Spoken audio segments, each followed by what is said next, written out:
ഒന്നര നൂറ്റാണ്ടായി അമേരിക്കയുടെ ജനജീവിതത്തിൽ സുപ്രധാന പങ്ക് വഹിച്ച വാഷിംഗ്ടൺ പോസ്റ്റിലെ മൂന്നിലൊന്ന് സ്റ്റാഫിനെ പിരിച്ചുവിട്ടിരിക്കുന്നു.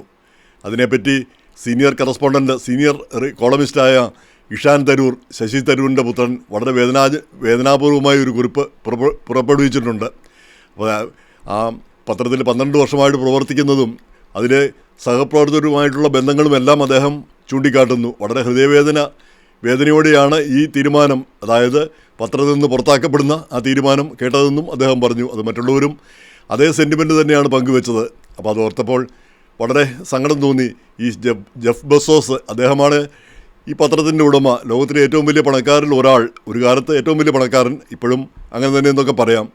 ഇങ്ങേർക്ക് എന്തിൻ്റെ കരുതിയായിരുന്നു ഈ കുറേ പേരെ പിരിച്ചുവിട്ടുകൊണ്ടല്ലേ ആ പത്രത്തെ ഡൗൺ സൈസ് ചെയ്തുകൊണ്ട്.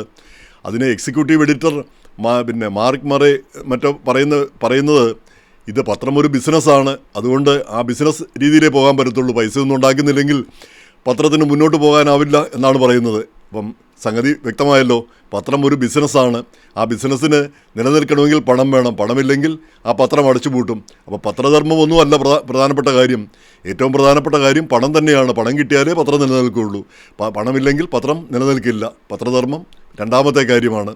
അപ്പോൾ അതാണ് ഇവിടെ ഒരിക്കൽ കൂടി വ്യക്തമാകുന്നത്. എന്തായാലും വളരെ സങ്കടം തോന്നി ഇങ്ങനൊരു കാര്യം നടന്നു.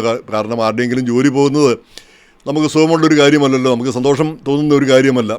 അപ്പോൾ ഇതോർക്കുമ്പോഴാണ് ഞാൻ ജോലി ചെയ്ത 2 പത്രങ്ങളുടെ കാര്യം, അമേരിക്കയിൽ ജോലി ചെയ്ത 2 പത്രങ്ങളുടെ കാര്യം ഓർക്കുന്നത്. ഒന്ന് മലയാളം പത്രം, മലയാളത്തിൽ, പിന്നെ മറ്റൊന്ന് ഈ ഇന്ത്യ എബ്രോഡ്, ഇംഗ്ലീഷിൽ. 2 പത്രങ്ങളും ഇന്നില്ല. വാസ്തവം പറഞ്ഞാൽ വളരെ ഗൃഹാതുരതയോടെയാണ് ഈ 2 പത്രങ്ങളെ പറ്റിയും പല ആളുകളും ഓർക്കുന്നത്. മലയാളം പത്രത്തെപ്പറ്റി മലയാളികൾ, ഇന്ത്യ എബ്രോഡിനെ പറ്റി മലയാളികളല്ലാത്തവർ. കാരണം മലയാളികൾ അധികം പേര് ഇംഗ്ലീഷ് വായിക്കുന്നതായിട്ട് കണ്ടിട്ടില്ല. ഞാൻ ഇന്ത്യ എബ്രോഡിൽ ജോലി ചെയ്തിട്ടുണ്ടെന്ന് പറയുമ്പോഴാണ് പലരും അങ്ങനെയാണോ എന്ന് പലരും എന്നോട് ചോദിക്കാറുള്ളത്. അപ്പോൾ എന്തായാലും ഈ ഇംഗ്ലീഷിനോടുള്ള ഒരു ആഭിമുഖ്യം മലയാളികൾക്ക് അത്ര ഇല്ലയെന്ന് തോന്നുന്നു അമേരിക്കയിലുള്ള. അപ്പോൾ ഈ മലയാളം പത്രത്തെ പറ്റി ഓർക്കുമ്പോഴും ഇന്നും അതിനെപ്പറ്റി വലിയ ആദരവോടെയും വലിയ ഒരു അഭിനിവേശത്തോടെയും സംസാരിക്കുന്ന ആളുകളുണ്ട്. ഉദാഹരണത്തിന് ഇപ്പം സണ്ണി കല്ലൂപ്പാറ, അദ്ദേഹം പലപ്പോഴും ചോദിക്കാറുണ്ട്, ആ പത്രം നിന്നുപോയി, എന്നാൽ പിന്നെ ഈ മലയാളി അതുപോലൊരു പത്രമാക്കിക്കൂടെ? ഇല്ല, അങ്ങനെ ഒരു അബദ്ധം ചെയ്യാനായിട്ട് നമുക്ക് താല്പര്യമില്ല.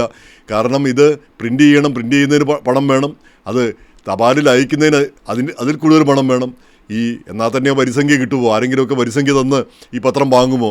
പിന്നെ ഇന്നത്തെ കാലത്ത് ഇങ്ങനെ ഒരു പത്രത്തിൻ്റെ ഒരു പ്രിൻ്റ് എഡിഷൻ്റെ ആവശ്യമില്ല. ആ പത്രം കൈകളിൽ എത്തുന്നതിന് മുമ്പ് തന്നെ വാർത്ത നമ്മുടെ കയ്യിലെത്തിക്കഴിഞ്ഞിരിക്കുന്നു ഈ വെബ്സൈറ്റുകളും മറ്റും മുഖേന. ഇനിയിപ്പോൾ വെബ്സൈറ്റുകൾ, ഈ മലയാളി പോലുള്ള ഈ ന്യൂസ് സൈറ്റുകൾ, അതിൻ്റെ പ്രസക്തി തന്നെ ഇപ്പോൾ ഇല്ലാതായിക്കൊണ്ടിരിക്കുന്നു. കാരണം എന്താണെന്ന് വെച്ചാൽ ഏതെങ്കിലും ഒരു സമ്മേളനമോ അല്ലെങ്കിൽ ഏതെങ്കിലും ഒരു കാര്യമോ നടന്നുകൊണ്ടിരുന്നാൽ അന്നേരം തന്നെ നമുക്ക് നോക്കിയാൽ അറിയാം, ഒരു 5-6 പേര് ഫ്രണ്ടിൽ കാണും അവരുടെ സെൽഫോണും കൊണ്ട്. അത് അന്നേരം തന്നെ തത്സമയം അവർ പ്രക്ഷേപണം ചെയ്യുകയാണ്. അപ്പോൾ വാർത്ത നമ്മൾ എഴുതാൻ ഉദ്ദേശിക്കുന്നതിന് മുമ്പ് തന്നെ സംഗതി ജനങ്ങളുടെ കയ്യിലെത്തി കഴിഞ്ഞു. പിന്നെ എന്തിനാണ് വെബ്സൈറ്റ്, പിന്നെ എന്തിനാണ് പത്രം? അപ്പോൾ അങ്ങനെ ഒരു കാലത്തിലേക്ക് നമ്മൾ കടന്നുകൊണ്ടിരിക്കുന്നു. അപ്പോൾ ഈ വാട്സാപ്പിലും മറ്റുമൊക്കെയാണ് ഇന്നിപ്പം വാർത്തകൾ ഉണ്ടായാലുടൻ, ഒരു ചരമവാർത്ത സംഭവിച്ചാലുടൻ വാട്സാപ്പിൽ ആ ഗ്രൂപ്പുകളിൽ കാണും. അവിടെ നിന്നാണ് പിന്നീട് നമ്മൾ വെബ്സൈറ്റിലൊക്കെ ഇടുന്നത്. അപ്പോഴത്തേക്ക് കുറേ സമയം കഴിഞ്ഞിരിക്കുന്നു. പത്രത്തിൽ ഇടാനാണ് പിന്നെയും സമയം കഴിഞ്ഞിരിക്കുന്നു. അപ്പോൾ ചുരുക്കി പറഞ്ഞാൽ ഈ മാധ്യമരംഗം അങ്ങ് മാറിക്കൊണ്ടിരിക്കുന്നു. എങ്ങനെയാണ് ഈ മാറ്റത്തെ അതിജീവിക്കുക എന്ന് നമുക്ക് അറിഞ്ഞുകൂടാ. അതാണ് ഇപ്പോഴത്തെ ഒരവസ്ഥ. ഇപ്പം ഇൻ്റർനെറ്റൊക്കെ ശക്തിപ്പെട്ടപ്പോഴത്തേക്ക് ന്യൂയോർക്ക് ടൈംസ് നീണ്ട ലേഖനങ്ങളാണ് എഴുതുന്നത്.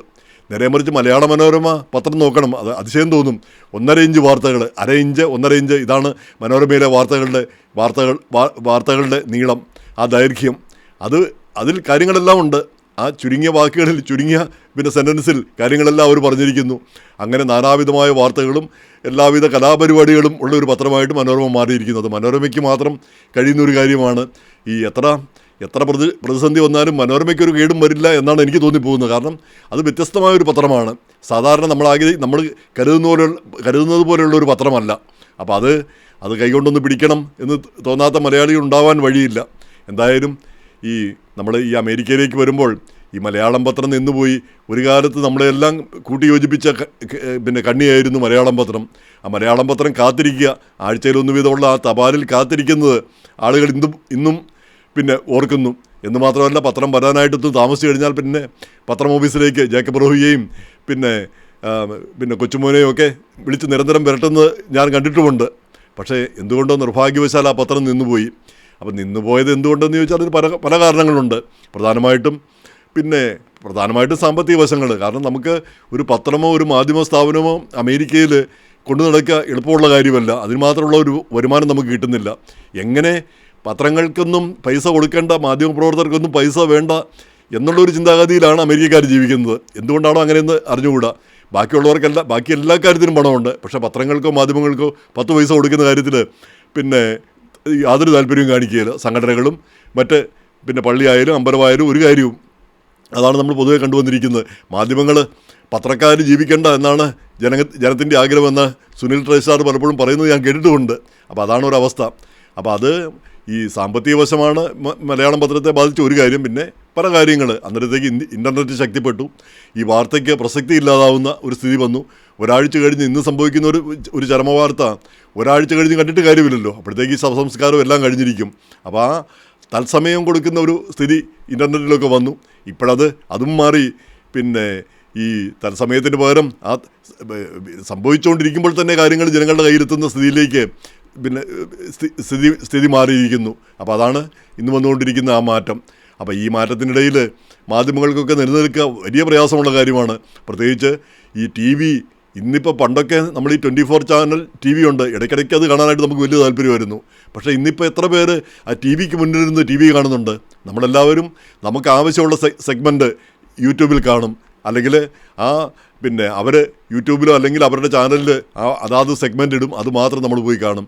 ആ 24 അവർ ചാനലിൻ്റെ മുന്നിലിരിക്കുന്ന ആളുകൾ ചുരുക്കമായി തീർന്നു.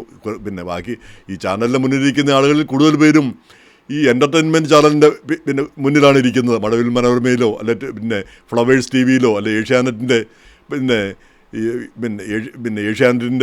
ഏഷ്യാനെറ്റ് ചാനലിലോ ഇങ്ങനെയൊക്കെയാണ് ഇരിക്കുന്നത്. അല്ലാതെ വാർത്താ ചാനലുകൾക്ക് മുന്നിൽ ഇരിക്കാനായിട്ട് ആളുകൾക്ക് താല്പര്യം വരുന്നില്ല. അപ്പോൾ ആ ഒരു പത്രത്തിൻ്റെ ആ ഗോൾഡൻ ഏജ് കഴിഞ്ഞിരിക്കുന്നു എന്ന് തോന്നുന്നു. ഞാനൊക്കെ ജോലി ചെയ്തിരുന്ന, മനോരമയിലൊക്കെ ഞാൻ ജോലി ചെയ്തിരുന്ന ഒക്കെ ആ കാലഘട്ടമാണ് പത്രത്തിൻ്റെ ഒരു സുവർണ്ണ കാലഘട്ടമായിട്ട് എനിക്ക് തോന്നിയിട്ടുള്ളത്. കാരണം മനോരമയിൽ നിന്ന് ഒരാൾ വരാൻ വേണ്ടിയിട്ട് ഏതെങ്കിലും ഒരു മീറ്റിങ്ങോ അല്ലെങ്കിൽ ഒരു കാര്യം അത് തുടങ്ങാൻ വേണ്ടിയിട്ട് മനോരമയിൽ നിന്ന് ഒരാൾ വരാനായിട്ട് കാത്തിരിക്കും. കാരണം അത് മനോരമയിൽ വന്നാലേ കാര്യമുള്ളൂ എന്നുള്ള സ്ഥിതി. ഇന്നിപ്പോൾ എത്ര പേര് മനോരമ വന്നാലെന്ത് വന്നില്ലേരുന്നത്? എത്ര ചാനലുണ്ട്? ഇനി ചാനലൊന്നും വന്നില്ലെങ്കിലെന്ത്? ഈ ഇൻ്റർനെറ്റുണ്ട്, വാട്സാപ്പുണ്ട്, തത്സമയ പരിപാടിയുണ്ട്, സ്ട്രീമിംഗ് ഉണ്ട്, ഇതെല്ലാമുണ്ട്, യൂട്യൂബുണ്ട്. അപ്പം കാലം വളരെ മാറിപ്പോയിരിക്കുന്നു. അപ്പോൾ ഏതാണ് മീഡിയ എന്നറിയാത്തൊരവസ്ഥയിലേക്ക് നമ്മൾ മാറിപ്പോയിരിക്കുന്നു. ഇനി ഞാൻ വർക്ക് ചെയ്ത ഇംഗ്ലീഷ് പത്രം ഇന്ത്യ എബ്രോഡ്, അതായിരുന്നു അമേരിക്കയിലെ ഏറ്റവും വലിയ പത്രം ആയിട്ട് നിലനിന്നത്.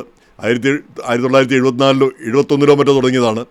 അത് വളരെ ഗോപാൽ രാജു എന്നൊരു മഹാരഥൻ അത് വളരെ വലിയ നിലയിലെത്തിക്കുകയും ചെയ്തു. വളരെ വിശ്വസനീയമായൊരു പത്രം, ആളുകളെല്ലാം ആദരിക്കുന്ന ഒരു പത്രമായിട്ട് അത് മാറുകയും ചെയ്തു.